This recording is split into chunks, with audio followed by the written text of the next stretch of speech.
Bismillahirrahmanirrahim. Alhamdulillahirabbil alamin. Wassalatu wassalamu ala sayidina Muhammadin asyrafil mursalin. Sayyidina wa maulana Muhammadin wa ala alihi wa sahbihi ajma'in.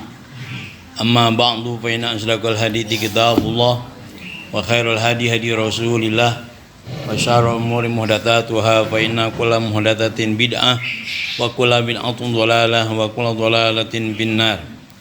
Wa bisanadil muttasilil mu'allifi rahimahullahu ta'ala wa adamana abihi wa bi barakati ulumihi wa bikum bid-darin al-Fatihah.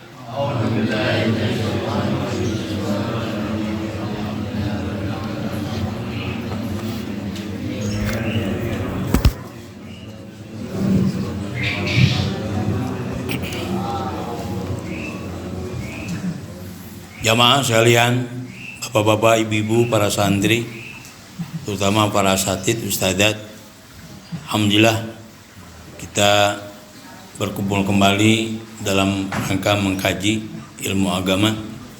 Mudah-mudahan niat bapak-bapak sekalian dan ibu-ibu, langkahnya ke Majelis ini Allah jadikan pahala yang melipat ganda. Amin ya Allah. Buat yang sakit, yang ada hajat, yang sakit benar-benar Allah sembuhkan penyakitnya. Fatihah.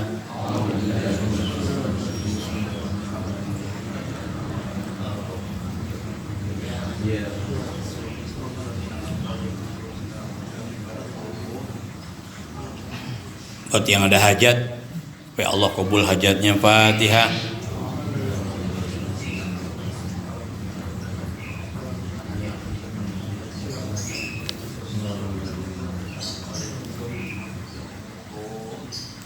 Baik, kita awali dengan kajian tafsir.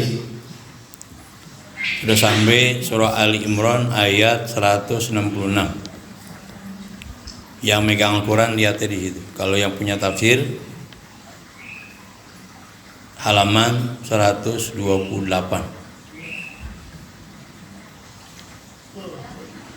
Wa ma asabakum yaumal talqal jam'an, apa yang menimpa kalian yaumal talqal jam'an, ketika bertemunya dua pasukan, maksudnya yauma Uhudin, pada perang Uhud. Jadi antara pasukan kaum muslimin dengan pasukan orang-orang kafir itu kan bertemu tuh. Apa yang menimpa? Ya berupa Nabi sempat kalah, sahabatnya sempat kalah ketika tidak patuhnya pasukan panah yang dipimpin oleh Abdullah bin Zubair. Jadi kalau Abdullah bin Zubairnya patuh, tapi pasukannya ini, anak buahnya, mayoritas nggak patuh karena dianggap perang sudah selesai. Akhirnya terjadilah sesuatu yang tidak diinginkan. Padahal sebagaimana perang Badar, perang Uhud juga dijanjikan Allah kemenangan. Nah udahlah, ini karena human error kali ya gitu ya. Kalau orang sekarang bilang apa, human, kesalahan pada manusia. Tapi menjadi pelajaran. Itu semua apa yang terjadi pada perang Uhud, fabi'nillah, dengan izin Allah. Ai biqadaihi wa qadarihi, berdasarkan qada dan qadarnya Allah. Yusallihim bidzalik, Allah ingin uji mereka, atau Allah ingin memberikan tasliyah, hiburan, ujian kepada mereka. Jadi akhirnya dengan apa yang terjadi pada perang Uhud itu menjadi motivasi ke depannya. Bahkan dalam sejarah itu konon umat Islam gak pernah terkalahkan dalam perang apa saja. Ya, jadi perang Uhud itu mengajarkan kepada pasukan untuk patuh pada komandan. Bab saat itu Nabi perintahkan jangan ada satupun yang turun sebelum usai perang, terutama kepada pasukan panah. Tapi mereka juga mungkin salah duga, dianggap nggak apa-apa turun kalau memang musuh sudah kocar kacir. Padahal belum kocar kacir, di belakang pasukan Khalid bin Walid itu sedang menunggu kelengahan pasukan panah. Pasukan panah itu luar biasa, emang diperintah untuk mengawasi pasukan dari belakang, tidak hanya mengawasi pasukan Khalid bin Walid. Nah begitu pasukan panah turun, ya udah diambil alih posisi itu. Dah intinya mereka mengalami kekalahan. Tapi apapun yang terjadi itu karena izin Allah, gitu. Izin Allah berdasarkan qada dan qadarnya Allah, tapi sudah Allah ingin ngasih hiburan, ngasih pelajaran.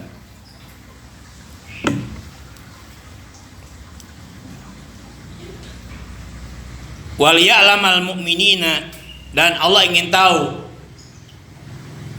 orang-orang yang beriman, sabitina sabirin, orang-orang yang tetap teguh, sabar dalam peperangan.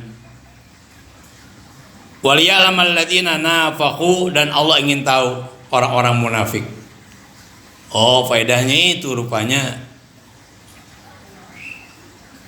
ketahuan dan tuh yang selama ini ngaku beriman.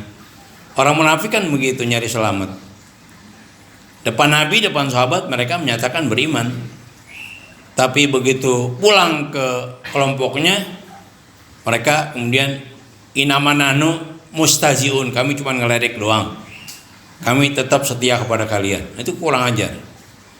Supaya Nabi Nabi sampai dikasih tahu oleh Allah, wa ma hum bimu'minin, mereka tuh bohong, nggak beriman. Yukhadi'una allaha walladzina amanu wa ma yakhda'una illa anfusahum, kan gitu. Mereka nggak menipu Nabi dan sahabat, tapi yang mereka tipu diri mereka sendiri. Mudahana atau nggak mudahana, muka-muka lah depan Nabi. Mereka cari aman begitu, karena kaum muslimin makin banyak, makin kuat. Mereka nyari aman. Tapi dengan adanya perang Uhud, dibuka kedoknya Allah. Yang selama ini mereka ngaku beriman, cuma luarnya saja. Kalau nggak mau sekalian dari awal, ini kan nggak berangkat sama-sama 1.000 orang dari Madinah. Sampai tengah jalan, balik 300 orang dipimpin oleh Abdullah bin Ubay bin Salul. Ini kan kurang ajar banget, bikin lemah pasukan yang lain. Mendingan dari awal kalau nggak mau, kan gitu kan. Al munafiqina jazi'ina bima nazala bihim. Allah ingin tahu orang-orang yang munafik, yang cemas dengan apa yang terjadi pada mereka. Artinya akhirnya ya kaum muslimin sebenarnya nggak dikalahkan, karena jumlah yang tidak sebanding 700 lawan 10.000. Awalnya ini Abu Sufyan, panglima perangnya, kepengen masuk ke kota Madinah, menguasai kota Madinah, tapi jangankan masuk, menghadapi pasukan kaum muslimin yang gagah berani aja mereka sempat keder. Bahkan artinya apa? Allah tanamkan dalam hati para musuhnya rasa takut. Nah itu kalau dari sisi lain, kalau saya bilang menang juga sebenarnya. Artinya apa? Orang kafir Quraisy yang jumlahnya 10.000 orang tuh nggak mampu untuk menyerang Madinah, hanya cukup di Uhud. Terus wakilalahum, dan dikatakan kepada mereka, siapa? Aili Abdullah ibni Ubay, dikatakan kepada Abdullah bin Ubay, wa ashabihi, dan sahabat-sahabatnya. Lamman sorofu dzalikal yauma, ketika mereka pulang beranjak hari itu, ya, ketika mereka meninggalkan anil mu'minina, orang-orang yang beriman, tahu-tahu pulang aja gitu. Kalau mau kan begini, jangan berangkat dari awal. Ini udah berangkat, musuh udah ngelihat, pulang. Nah, ini namanya mereka beranjak dari orang-orang yang beriman. Artinya mereka meninggalkan orang-orang yang beriman. Tapi Nabi lewat Al-Quran masih tetap menginginkan mereka untuk tetap bertahan. Apa katanya? Ta'alau qatilu fi sabilillah. Ayo berjuang di jalan Allah. awid fa'u, atau bertahanlah gitu. Kalau memang nggak mau tanding, nggak mau tarung, nggak mau perang, ada pilihan lain. Begini aja deh, awid fa'u, pertahankanlah, annal kauma, orang-orang kafir Quraisy dari kami. Paling enggak, udahlah, sampean jangan kemana-mana, tetap berada di situ. Jangan sampai orang kafir Quraisy yang berniat ingin datangi kota Madinah terhalang oleh kalian. Tetap aja mereka nggak mau. Bitakfirikum, karena kalian banyak jumlahnya. Sawadina, jumlah yang besar di antara kami. Ilam tuqatilu, kalau kalian nggak mau tempur langsung gitu. Kalau kalian nggak mau perang, tempur langsung, udah gini aja deh, bertahan saja. Kalau ada orang-orang kafir Quraisy yang kepengen Madinah, tahan. Itu kan pilihan itu. Masih Allah rayu gitu, paham nggak? Emang dasar orang munafik, tetap aja mereka pulang tidur. Coba bayangin, duduk aja. Ketemu lagi teman yang munafik juga di Madinah. Oh pulang, gua kata juga enakan duduk. Ngapain pakai berangkat? Aduh, udah sama-sama PA nih. Apa bu? Sama-sama PA. Ketemu lagi, Allahu Akbar. Ente terus aja tuh ngaji mau ke dapur mana? Ini nih, sebelum mau ngaji di dapur. Mana? Ayo sini. Lo ngaji mau ke dapur masih kosong. Ayo bang maju. Oh Richard yang di dapur. Dia mau nyate kali. Terus sini. Ayo.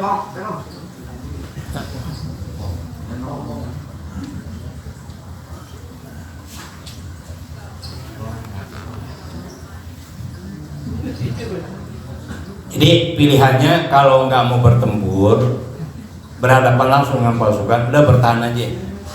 Jangan sampai kafir Quraisy masuk ke kota Madinah. Walaupun si ujungnya nggak mampu mereka ke kota Madinah. Ngomong udah nggak mau, diem udah. Ngomong lagi, yang bikin enak tahu nggak? Katanya begini, tahu nggak enak kok? Ya. Ini Allah ceritain nih. Ini Bapak kalau bahas ayat ini enak banget orang munafik kelakuannya. Disuruh perang nggak mau. Udah gini aja deh, nggak usah perang, bertahan aja dah.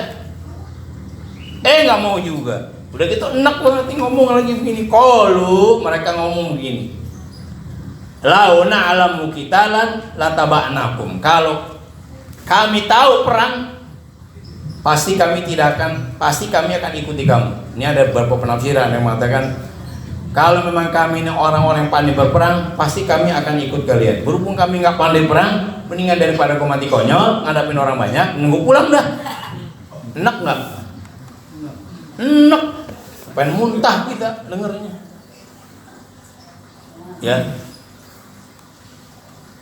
Ya, ada penafsiran kayak gitu.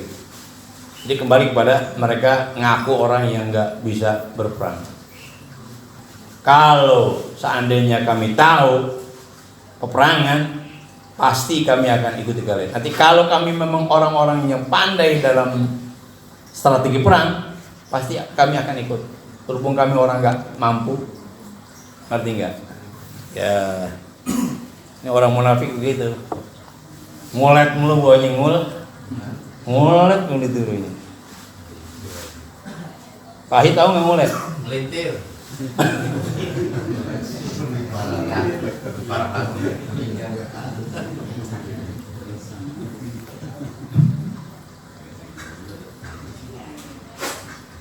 Ada juga mengatakan kalau umpama kita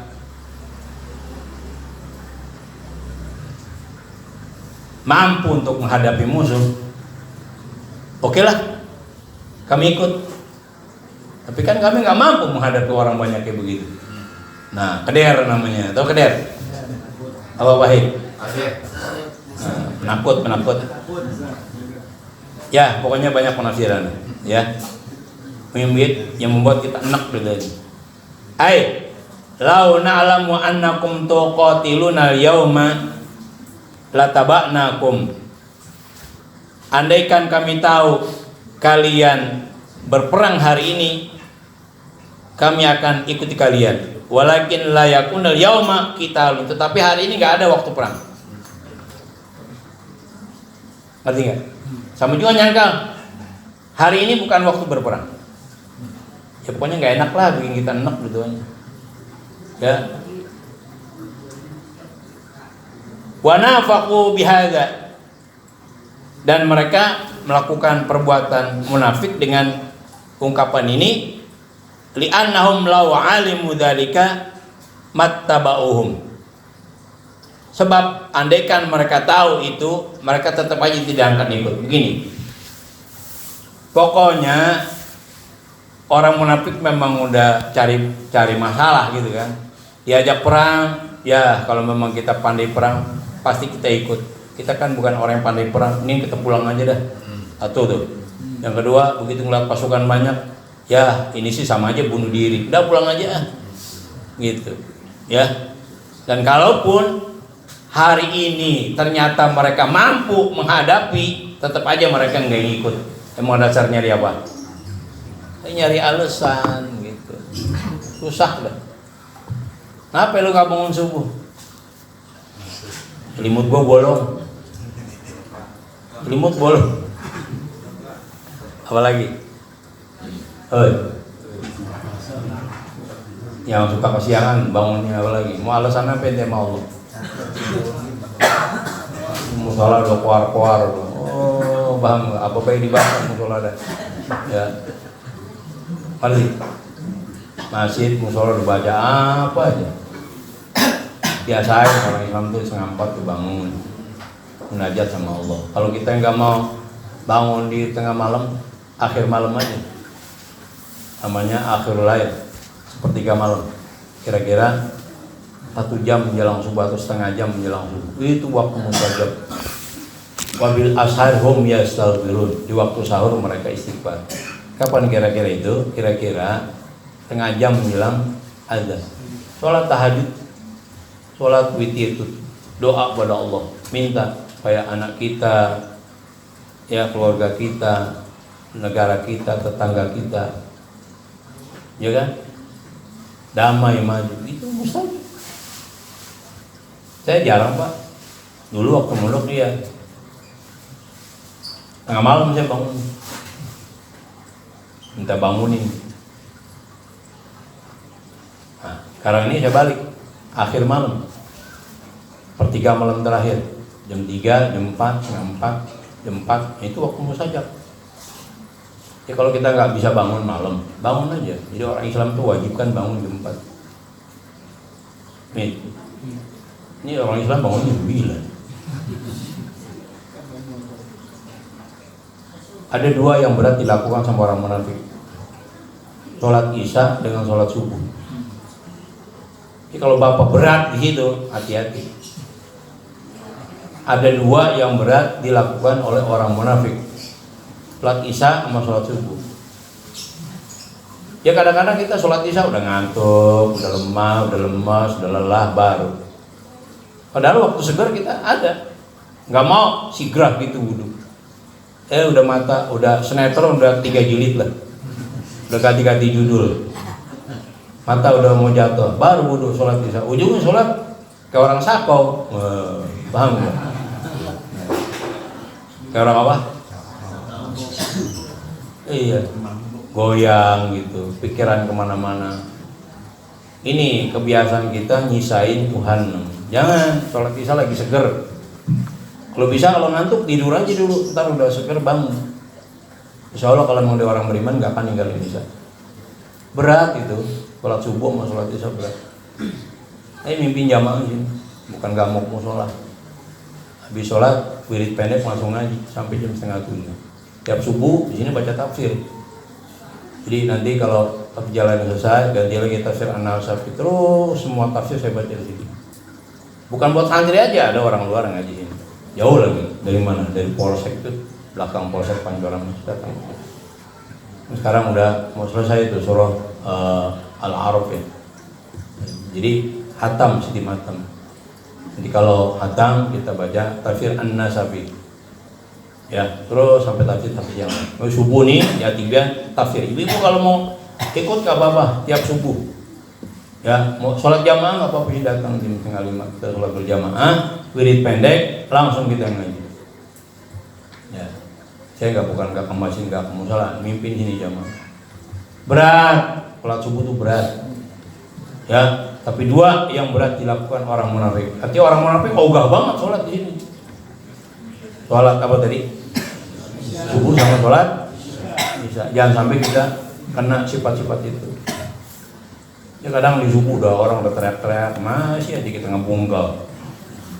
Ya, makanya kan nggak gampang riyadhah itu, tahu riyadhah nggak? Oh, dalam dunia tasawuf riyadhah latihan olah jiwa. Kagetin aja. Gimana kagetinnya? Kita malas tahajud, kagetin gitu aja. Obatnya nggak ada, Allah mau paksain. Malas tahajud, Allah mau paksain. Itu doang obatnya. Terbiasa dari kita malas, lama-lama butuh. Kalau sudah butuh, ntar Allah yang bantu. Bapak mau bangun jam berapa? Ini bukan bangga saya, bukan sombong. Tapi nggak apa-apa lah. Sama murid kata guru nggak apa-apa. Saya mau dibangunin jam berapa juga dibangunin. Ya Allah bangunin saya jam 3, jam 3 bangun. Malam saya tidur jam 2. Malam tidur jam 2 saya. Subuh sudah ngajar di Jalan Merpati. Salat berjamaah. Jam 2 bayangkan aja. Jam 4 dibangunin, pas jam 4. Pas jam 4 udah. Saya wudu, entar masih ada waktu kan buat sholat tahajud, witir. 5 jalan tuh sama anaknya Pahit, mau puternya Pahit. Ya anterin gue gitu. Tergantung kita. Bapak malas sholat sunat, paksain, nggak ada. Ini saya cerita munafik, jangan sampai kita ketularan penyakitnya orang munafik. Kalau nggak sanggup bangun malam, tengah malam nggak, udah 3 malam lah. Jam 4 tuh wajibkan tuh gitu, jam 4 tuh bangun. Bagi santri, aduh ampun dah. Jam 4 masih pada kleker gitu kan. Sholat tahajud, sholat hajat, minta ilmu. Yang ngasih bukan guru cuma sabab doang. Minta sama Allah. Bapak tuh papa menahan baca gitu. Ngerti? Saya juga dulu gak pinter-pinter banget. Terus artinya banget tau-tau. Gak pinter-pinter banget saya, tapi karena memang kita munajat kepada Allah, minta ilmu sama Allah gitu. Dan kita minta, ada doa yang kalau kita baca itu supaya nggak hilang. Allah min saudatu kama qara'tu wa ma sami'tu farduhu ila inda hajati ya Allah, kembalikan apa yang aku baca, apa yang aku dengar. Ntar waktunya carrying tag aja gitu. Ya ingat apa yang kita baca. Intinya banyak doa lah. Sampai Allah katakan apa? Saking pentingnya itu sepertiga malam terakhir, wabil ashari hum yastaghfirun. Di waktu sahur menjelang subuh mereka istighfar. Gitu. Paksain, enggak ada yang paksain. Saya pernah berkali-kali tanya, nggak ada obatnya buat malas, paksain.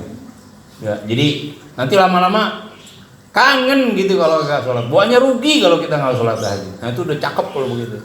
Oke lah, pertama karena kewajiban, karena merasa dipaksa. Lama-lama kebutuhan pak, nggak tahajud buahnya gimana gitu. Kayaknya aduh nggak komunikasi 1 hari kepada Allah di waktu malam gimana? Munajat.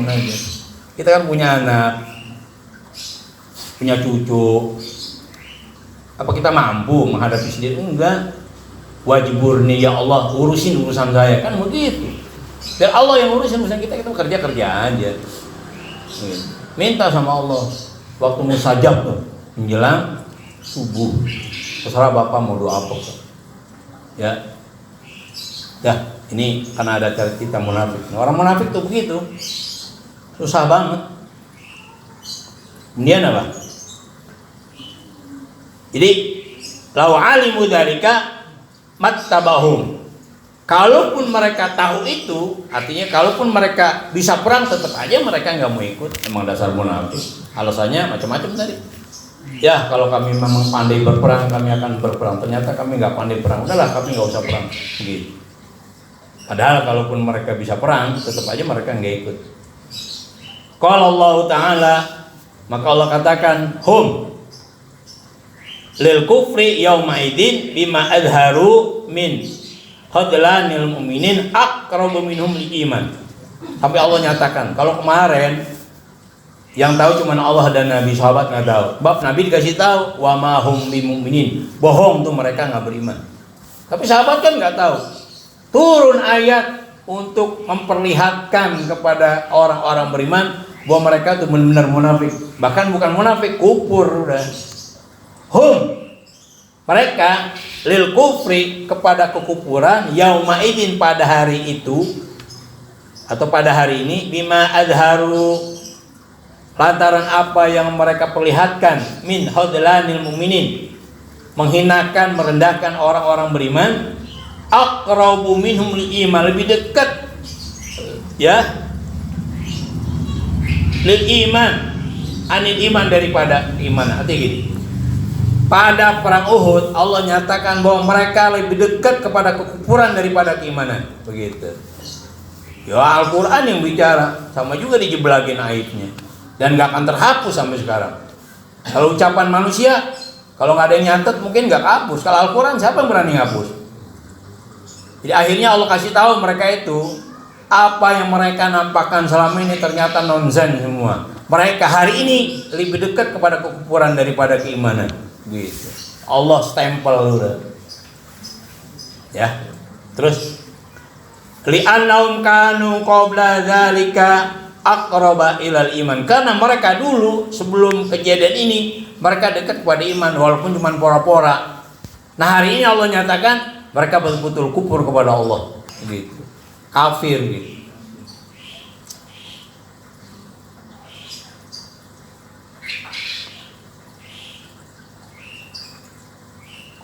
Bizahiri halihim, karena lahiriah dari keadaan mereka. Disuruh perang, diajak jihad, udah berangkat pulang. Jadi kan mereka sendiri yang buka akhirnya. Imam Syafi'i mengatakan begini, satubdi lakal ayyamu ma kunta jahila wa ya'tika bil akhbari malam tuzawwal. Nanti akan datang hari-hari di mana kau pernah berdusta. Ini orang-orang munafik kan yang tahu cuma Nabi dengan Allah. Mereka mudahana, muka-muka kepada sahabat Nabi bahwa mereka itu beriman, padahal cuma nyari aman. Tapi hari kemunafikan itu mereka sendiri yang nampakin gitu. Ngerti enggak? Wa ya'ti kabil akhbari malam tuzawwadi. Nanti akan datang berita tanpa ditanya, tanpa ada yang ngasih tahu. Ngalir aja sendiri. Kalau ada orang nih umpama dia penipu, orang nggak tahu kalau dia penipu. Ntar Allah yang kasih tahu, dia nggak sadar tiba-tiba dia ngomong sama orang. Kalau ada orang munafik, dia nggak tahu, kita juga nggak tahu. Ntar Allah yang kasih tahu. Ada orang gedeg banget sama gurunya, orang nggak tahu, cuma dia doang yang tahu. Ntar Allah buka. Sebenarnya lu siapa? Gak sadar tuh tadi ngomong sama temennya sama siapa. Oh selama ini lu bukannya cinta sama gue lu gedek sama gue sebenarnya, cuma lu pura-pura sama temen lu pada. Ini gak bisa main-main. Wa ya'ti kabil akhbari malam tuzawwad. Jadi orang sini muka-muka sama saya, suka sama saya, ntar Allah kasih tahu sendiri. Siapa murid saya, siapa jamaah saya, siapa yang suka mencela saya. Gak usah pakai ditunggu, ntar dia sendiri yang ngomong. Itu Imam Syafi'i kata-katanya. Satubdi lakal ayyamu ma kunta jahila wa ya'tika bil akhbari malam tuzawdi. Mana emas, mana perak, mana perunggu ketahuan dah. Mana murid, mana jamaah, mana musuh ketahuan dah. Bukan ketahuan pokoknya gitu. Mana ikhlas jadi murid, mana ikhlas jadi jamaah, mana ikhlas jadi teman, tak ketahuan. Yang muka Allah tapi lewat kelakuan dia sendiri.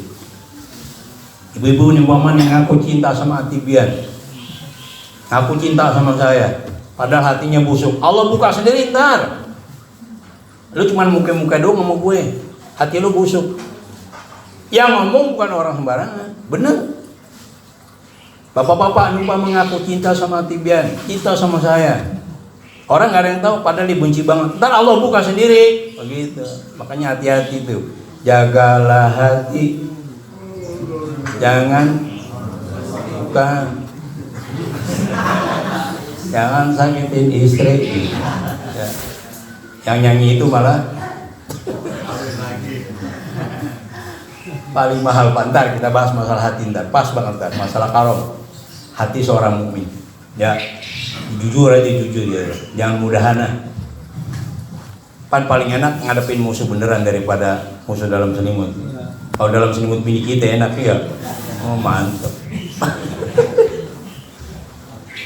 Nih ente nih semua ngaku cinta sama nih umpama lewat lisan sikap, tapi ya, menyembuhkan sesuatu dan ntar Allah bongkar sendiri. Tah tahun keberapa, hari apa, minggu keberapa nggak tahu, Allah bongkar sendiri ntar. Gitu. Makanya hati-hati, jaga hati. Terus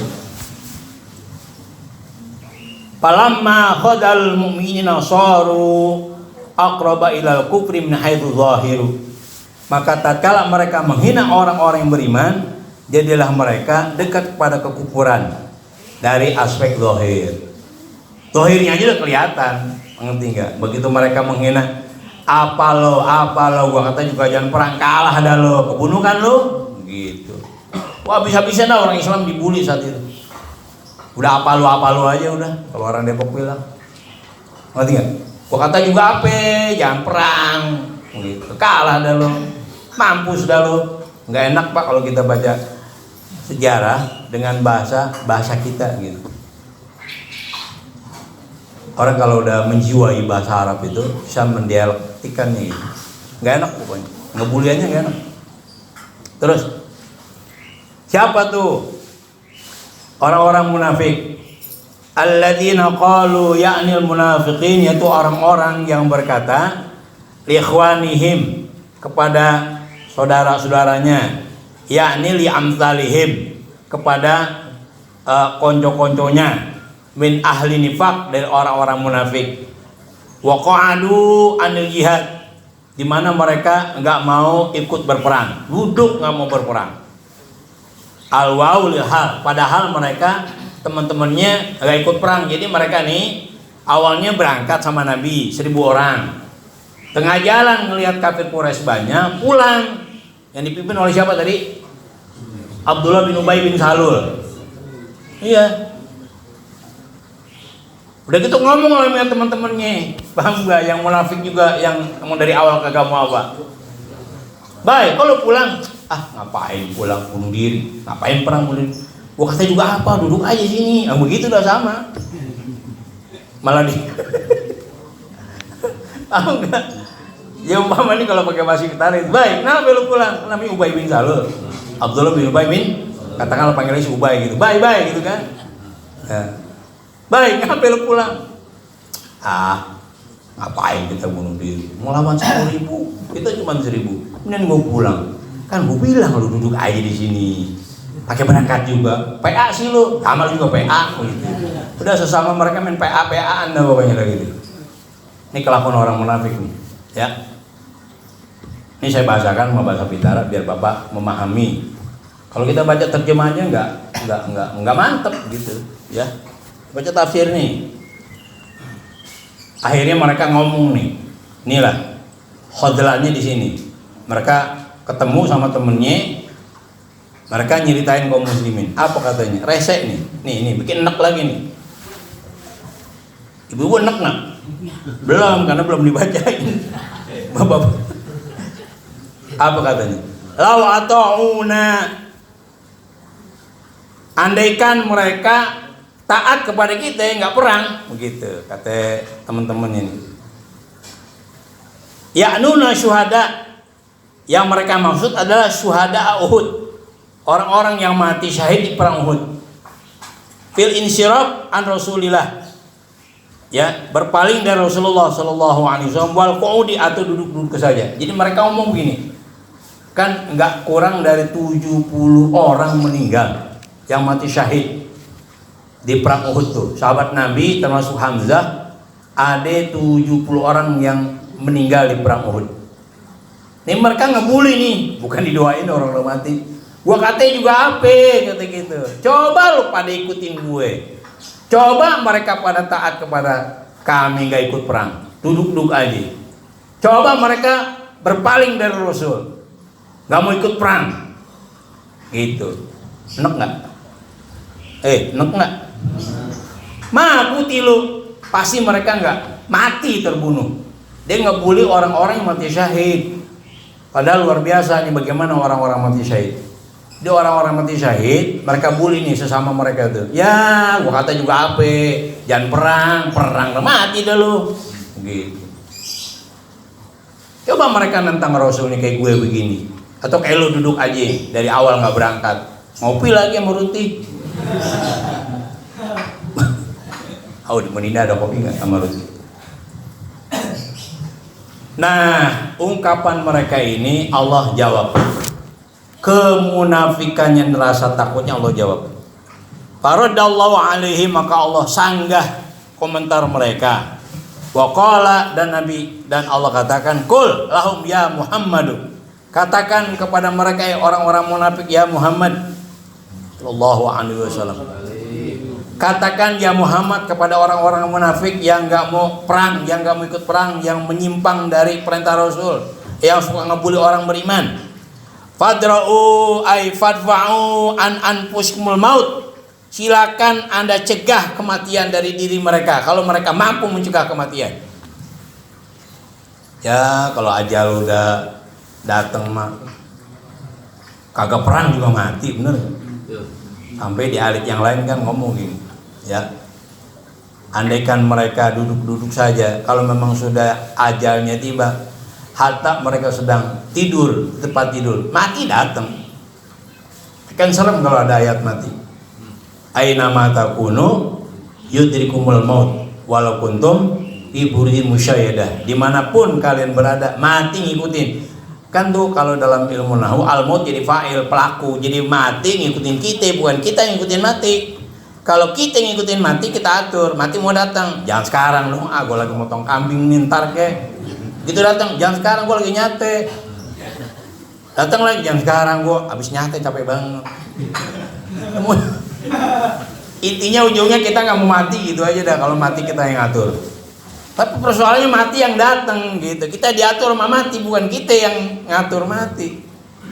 Nah makanya Nabi diajarkan oleh Allah, jawab tuh kepada orang munafik. Apa katanya? Fadra'u fadfa'u an anfusikumul mauta in kuntum shadiqin. Kalau memang kalian itu benar, silakan Anda jaga kematian. Bisa nggak? Bisa nggak? Kadang bisa. Fir'aun kayak apa sih hebatnya? Orang semua jadiin budak sama dia, Bani Israel. Penguasa Kipti, Mesir. Bukhtanasir kayak apa sih perkasanya? Namrud yang lawan Nabi Ibrahim kayak apa sih hebatnya? Hitler jago, gak ada yang bisa. Dia kan pemimpin bejat yang suka membunuh orang kan. Kalau di zaman dulu berapa? 4 ya. Bukhtanasir, Fir'aun, Namrud, satu lagi. Ada 4 orang di zaman sebelum Nabi. Ya. Nah kalau modernnya Hitler, ya pokoknya panitia perang dunia 1 dan 2 ada tuh. Itu Hitler itu kan gak kurang 2 juta rakyatnya mati juga begini. Dipersembahkan buat kematian. Itu baru tentaranya, belum rakyatnya. Tentaranya gak kurang dari 2 juta tentara. Hebat. Kita aja gak sampai. Ini tentara sini gak sampai 2 juta tentara kita. Mereka wajib militer kan. Yang baru SMP, SMA, pokoknya bisa megang senjata, wajib militer. Dan doktrin militer kan hebat. Kalau udah suruh maju nggak boleh mundur. Makanya kan pusing mereka.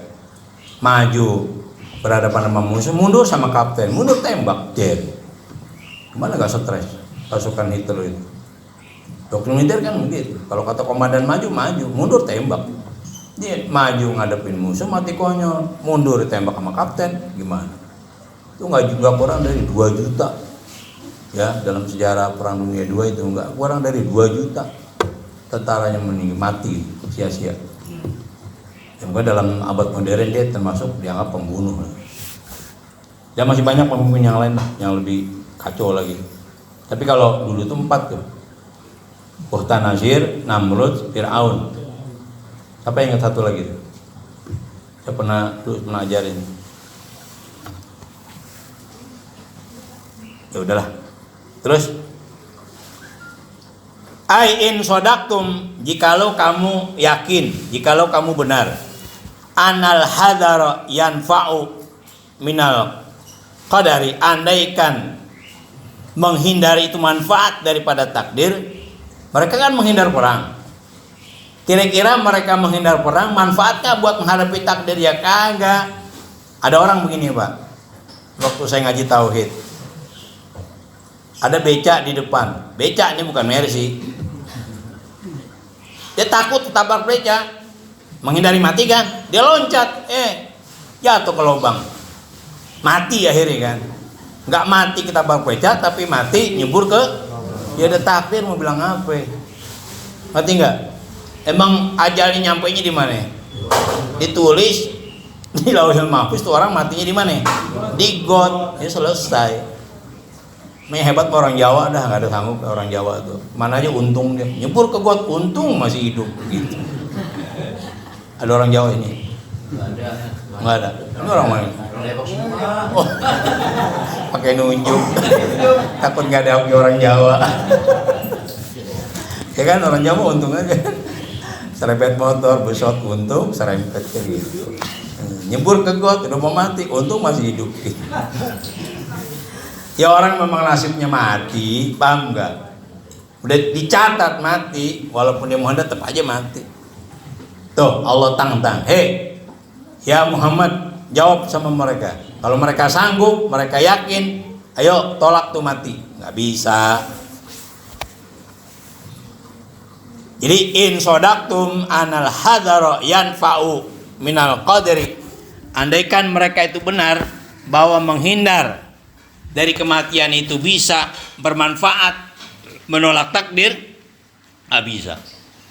Nah sekarang nih, akhirnya kita dibikin ngiler nih sama orang-orang yang sudah meninggal. Bahkan sahabat aja ngiler juga. Sahabat itu kan pengen mati. Ketika perang kayak Khalid bin Walid, matinya malah sakit. Ya penyebab matinya karena sakit. Karena sakit apa? Saat itu terjadi pandemi Pak. Ya, nggak kurang, ada yang mengatakan nggak kurang dari 300.000 kaum muslimin meninggal saat itu. Jumlah yang banyak. Nah Khalid bin Walid termasuk yang kena. Tapi bukan corona dulu namanya, bukan corona, kolorna kali ini namanya. Khalid bin Walid pengen banget ya mati dalam peperangan, tapi nggak mati-mati.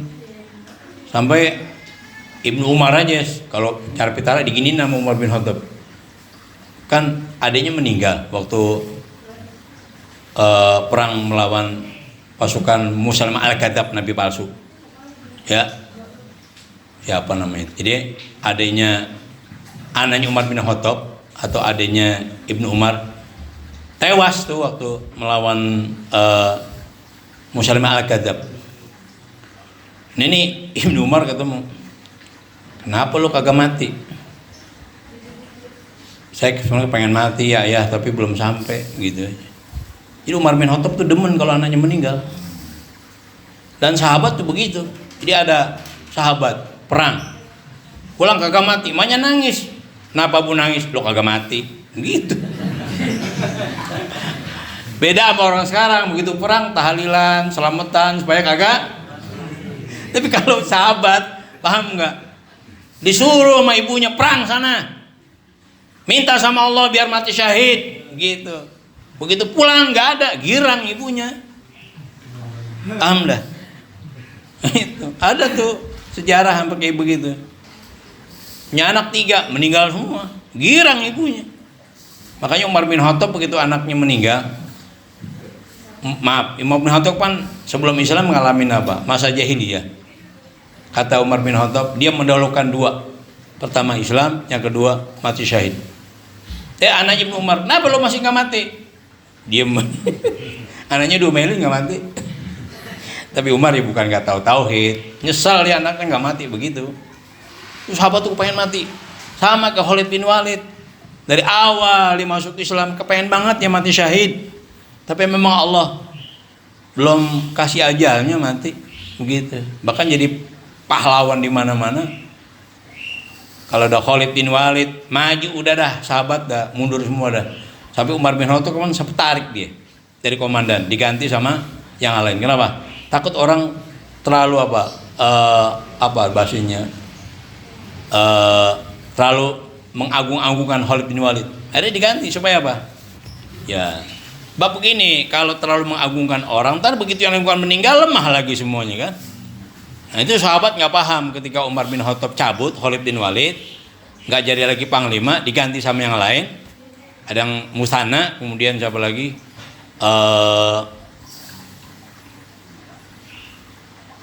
Sa'ad bin Abi Waqqas, ya.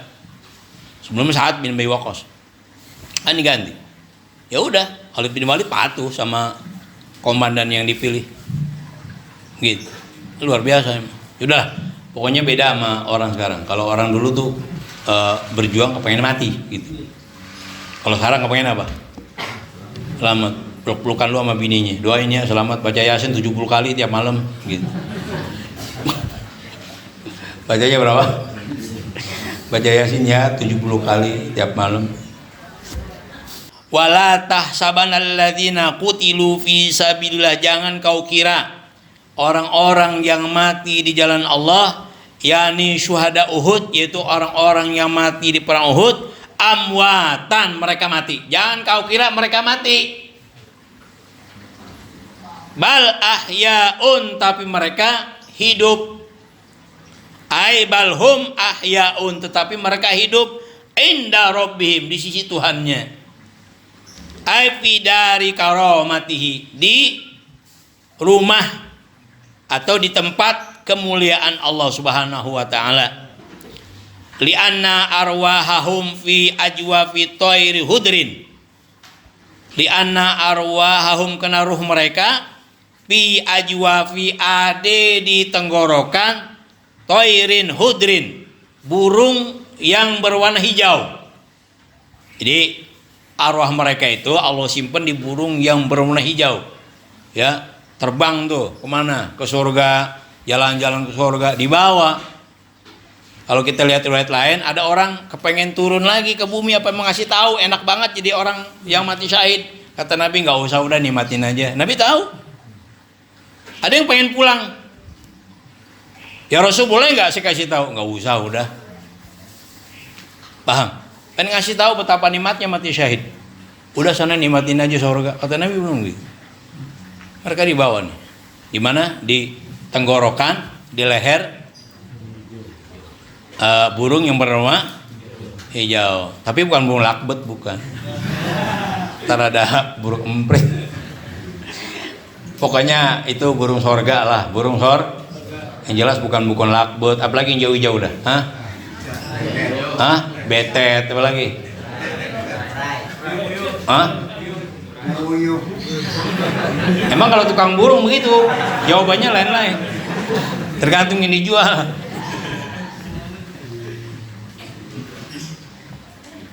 Nih sedikit ya, mungkin Bapak pernah lupa atau pernah dengar cerita gitu.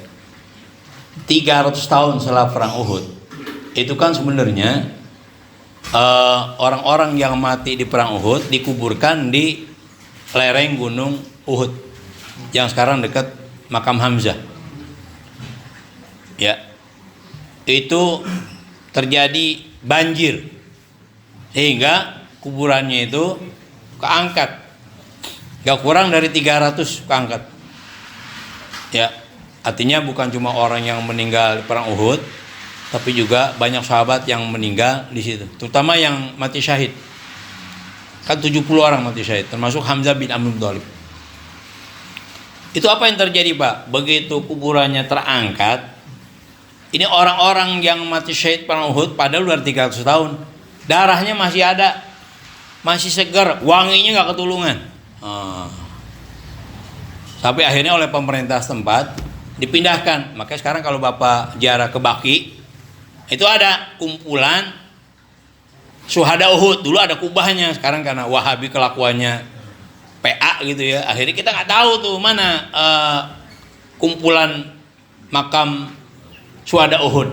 Udah rata aja gitu. Itu 300 tahun darahnya masih seger dan wanginya luar biasa. Beda dengan Abu Jahal yang kalah di perang Badar. Sampai sekarang udah 1500 tahun sumurnya bau bangke. Coba bayangin. Kan Abu Jahal mah nggak dikubur, dibuang aja sama sahabat kemana? Ke sumur. Ceburin aja udah. Sampai sekarang. Konon yang pada saya juga waktu umroh itu nggak sempet sono karena ya travel susah juga sih emang. Kita ajak sono ya maklum lah gitu. Tapi kata teman-teman saya yang datang ke sana itu bau bangke, itu yang namanya sumur yang dipakai buat nyeburin. Padahal udah 1500 tahun, bayangin aja. Itu Allah buktikan tuh. Di dunia aja Allah buktikan orang maksiat. Mati dah. Nah ini mati jadi orang yang mati perang Said ya. Itu dikit lagi dah. Yurzakuna, bahkan mereka mendapatkan rizki. Ayakuluna farihin, mereka makan dan mereka gembira. Masrurina bima atahumullah min fadlihi, mereka masrurina, gembira, bima atahumullah, dengan apa yang Allah berikan, min fadlihi, dari keutamanya. Wa istabsyiruna, dan hati mereka girang, billadzina lam yalhaqu bihim, atau mereka ingin mengabarkan orang-orang yang belum nyusul. Ini sahabat nih kan, mereka mati syahid di perang Uhud. Pada perang-perang berikutnya mereka pengen udah apa mati, begitu enak. Cuma mereka kan nggak bisa didengar omongannya. Emang dikira bapak kita yang meninggal tuh nggak pernah teriak sama kita, Cuman kita nggak denger aja. Malam Jumat bacain Yasin, kirimin gua. Begitu, cuman kita nggak denger aja. Teriak-teriak tuh orang yang di kuburan semua. Ngerti nggak? Kita nggak denger teriakan dia gitu. Makanya itulah kalau kita sayang sama orang tua ya kirimin setelah pagi sholat. Ya kalau ente denger kabur, jangan kan kuntilanak mau denger babai lu aja kok. Mereka teriak ya, minta didoain. Pada ingat nggak sih anak gua? Harta gua begitu banyak, membuat poya-poya doang, gua kagak pernah disedekain buat itu. Bapak nih kalau Jumat, kalau mau berkah, ya ambil tuh duit yang paling gede di kantong, taruh di kotak, niatin buat orang tua, begitu. Paham nggak? Ya kalau orang tua kan otomatis kita juga dapet. Ambil duit yang paling gede apanya?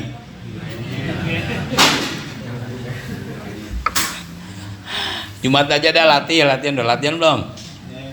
Ya latihan dari sekarang tuh. Apa duit yang paling gede nih? Ibu juga begitu. Ya kalau berat sedekah tiap Jumat aja dah. Ada kotak amal, ada apa gitu. Dan niatin buat orang tua begitu. Berkah hidup begitu Bu, ya Allah. Jadi mereka nih orang-orang mati syahid yastabsyiruna, gembira, bahkan kepengen ngabarin. Yastabsyiruna, mereka ingin ngabarin. Mereka gembira. Billadzina lam yalhaqu bihim, orang-orang yang belum nyusul mereka. Min khalfihim, setelah mereka itu. Wa yafrahuna bi ikhwanihim alladzina faraquhum ayyarji'una lahum musyahadah. Mereka gembira dengan kawan-kawannya yang berpisah kepada mereka, ayyarji'una lahum musyahadah. Mereka kembali, yarjuna apa yarjuna? Itu apa? Yarjuna. Ya. Wa yafrahuna, mereka gembira bi ikhwanihim, dengan teman-temannya, alladzina faraquhum, yang berpisah dari mereka, ayyarjuna lahum musyahadah, di mana teman-temannya mengharap, atau mereka yang sudah meninggal yang mati syahid berharap kalau teman-temannya mati dalam keadaan mati syahid begitu. Mereka nggak denger, Nabi aja larang. Ada sahabatnya nih tahu Nabi itu bahwa arwahnya tuh ada di dibunuh di burung hijau. Pengen turun, pengen kasih kabar. Nggak usah udah, ke surga aja udah, biar urusan gue ini mah. Begitu. Mereka pengen ngabarin, ini Allah yang ngasih tahu. Mereka pengen ngabarin orang-orang atau teman-temannya yang belum nyusul. Mereka tuh berdoa di alam sana, ya Allah matiin dia kayak gua gitu. Paham nggak? Maka itu kan Ibnu Umar nyesel banget. Umar bin Khattab anaknya perang kagak mati. Lu kagak mati juga lu. Umar tuh sebenarnya kepengen anak itu mati syahid. Nah itulah ayat yang kita baca pada hari ini. Payanalu mitamanalu, akhirnya mereka mendapatkan teman-teman yang belum mati seperti apa yang mereka dapatkan, seperti apa yang didapatkan oleh orang yang sudah mati syahid. Allah khaufun alaihim, mereka tidak takut, ai bi Allah khaufu alaihim, bahwa mereka tidak ada rasa takut. Walahum yahzanun, mereka tidak bersedih. Yakni al-ikhwanihimil mu'minin idza lahiqu bihim. Mereka enggak merasa khawatir ketika teman-teman nyusul mereka. Bahkan sebenarnya mereka berharap teman-temannya mati kayak mereka gitu. Jadi kita nih didoain mati.